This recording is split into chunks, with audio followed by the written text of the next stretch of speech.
Hola muchachos, soy Fidel Ernesto. A mis amigos que me están viendo les digo que estoy bien, que consternado por la situación que estamos viviendo en Nicaragua. Hace muchos años, desde mi postura de investigador, de una persona curiosa, lectora, de una persona común, como un ciudadano más que vive en este pueblo y que ha sabido escuchar cuáles son los anhelos, cuáles son las quejas, cuáles son los problemas que Nicaragua ha tenido durante los últimos años. Logré darme cuenta que las personas tenían algunos problemas respecto de la administración de justicia, respecto de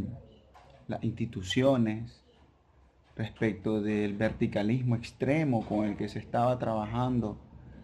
todos los elementos compositores del Estado, el Parlamento y el diálogo con la empresa privada constitucionalizado como un modelo incluso supuestamente tripartito. Así está escrito, pero otra cosa es lo que la gente ha pensado que era ese modelo. El tiempo ha terminado abrumándonos a todos, ha terminado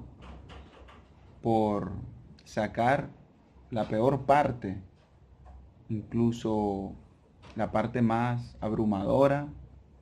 la parte más consternadora de lo que en Nicaragua pensábamos que nunca iba a ocurrir. Yo tengo bastante tiempo de estar diciendo que Nicaragua sufría de unos problemas, sufría de unos síntomas de una misma enfermedad. Problemas como la ley electoral, la falta de apego de las personas a su constitución, la falta de referéndum, el verticalismo, el manipuleo privado de algunos bienes públicos, la carestía de la vida y el mal tratamiento que se le ha dado a temas como el salario mínimo, como la seguridad social, han terminado desembocando y han terminado rompiendo el marco a través del cual nosotros debíamos regirnos, que era de por sí un marco débil, un marco jurídico débil porque no hemos tenido la oportunidad de una participación popular para la construcción de nuestras leyes, bajo procesos de consulta, bajo procesos de ratificación, de refrendos. Entonces eso hacía que el marco jurídico fuese muy débil para la explosividad social con la que este país se ha expresado históricamente. La literatura, la narrativa, el arte, los discursos son muestras y son testimonios de que la explosividad social de este país ha sido enorme. Por lo tanto, necesitábamos fortalecer un marco jurídico que le diera una solución a nuestros problemas por la vía política, una vía que tenía que pasar por ser más horizontal, que tenía que pasar por ser más consultiva, más popular, más intersectorial, más intergeneracional. Pero al contrario de eso, hubo una concentración del decisionismo, hubo una concentración de la riqueza y un aquejamiento acumulado durante años que era muy pequeño, imperceptible incluso para los grandes debates políticos o los grandes debates públicos que estaban siempre hegemonizados por medios de comunicación que, como todo el mundo sabe, concentraba el espacio y el espectro radioeléctrico y no dejaba salir una opinión de estudiantes, de trabajadores, de campesinos que querían decir algo, querían solucionar por cauces políticos algo que hoy ya es casi imposible solucionar, pero que estamos abogando para que esa solución por los cauces políticos sea posible. En ese sentido, la enfermedad terminó por llegar, por hacerse evidente, la enfermedad social que padecíamos y que no la habíamos hecho perceptible porque efectivamente habían mejoras en las condiciones de vida de las personas, pero eran mejoras que no tenían un carácter estructural que les diera una trazabilidad a largo plazo, un cambio a largo plazo, sino que eran mejoras que siempre tenían un tinte muy clientelista, un tinte que las personas no percibían como unas mejoras estructurales de un Estado protector, de un Estado maduro, sino que eran, y así se promocionaban también, como mejoras de vida gracias a una o dos personas que por su buena voluntad o por su buena caridad y por su amor a los pobres hacían estas mejoras. Eso terminó ocasionando que las personas sintieran de que no pertenecían a un Estado, sino que pertenecían a un verticalismo donde dos personas estaban arriba, después había otro grupo de personas abajo, una oligarquía que concentraba riqueza, y después estaba un montón de gente que no era consultada, un montón de gente que era nada más administrada. Es decir, poco a poco llegamos, mejor dicho, a construir una tecnocracia hecha de la mano de asesores en materia política y en materia económica que administraban un país sin tener en cuenta que en este país habían personas que quizás no tenían los cauces para expresar cuáles eran sus aquejamientos por los cauces políticos, por los medios de comunicación, porque había una gran concentración,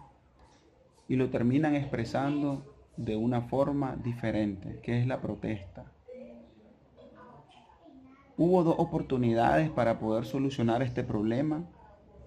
que fue la oportunidad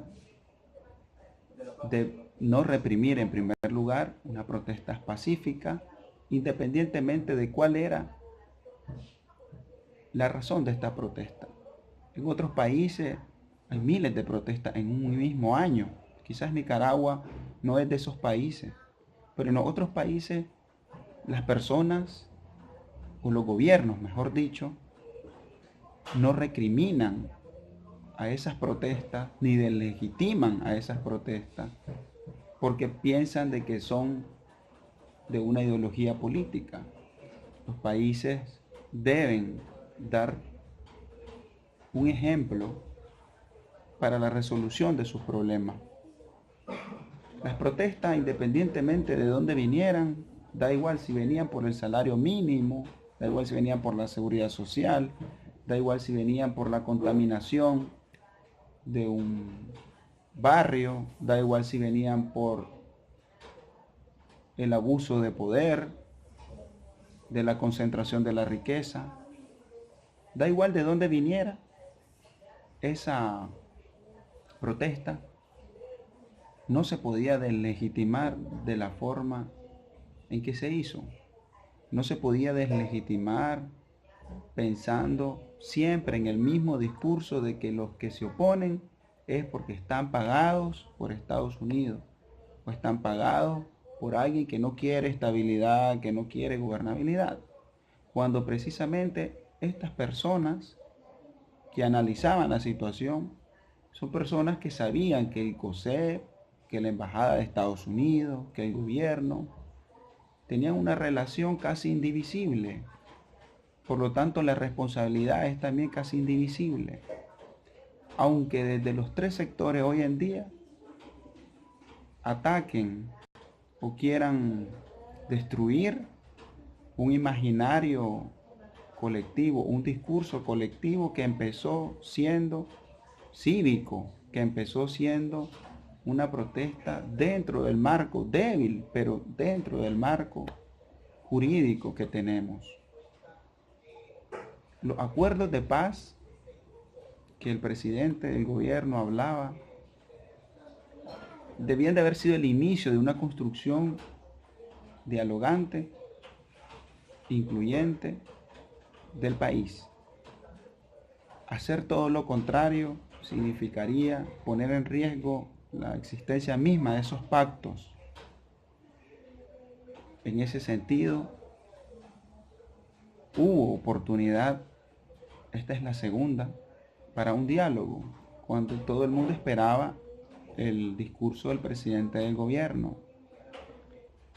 Obviamente, la propuesta fue dialogar con el COSEP,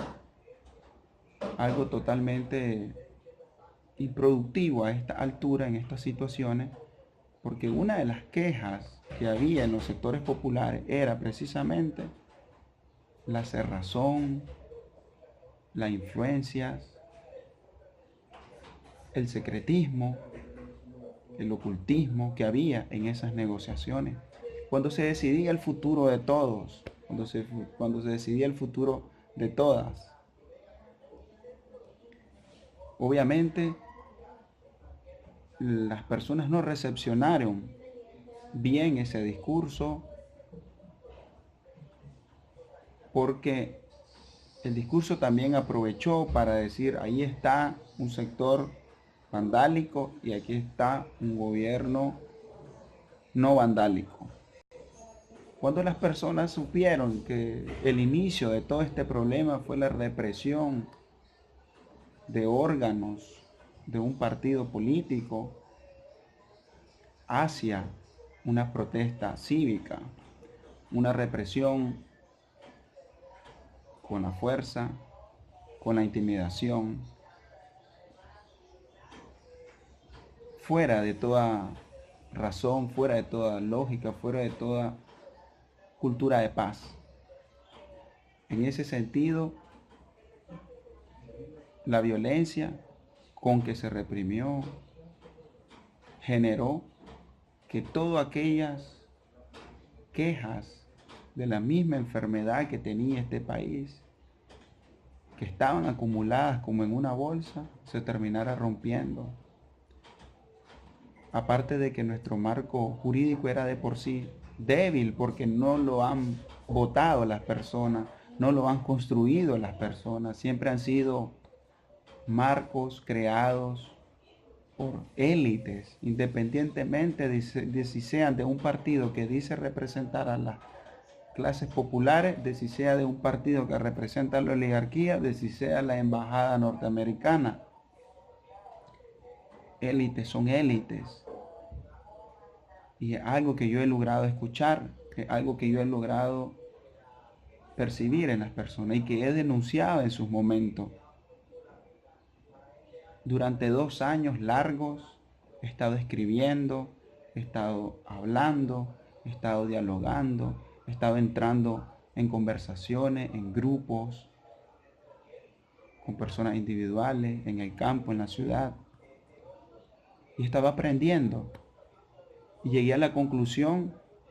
de que ese cúmulo de pequeñas quejas, de micro injusticias,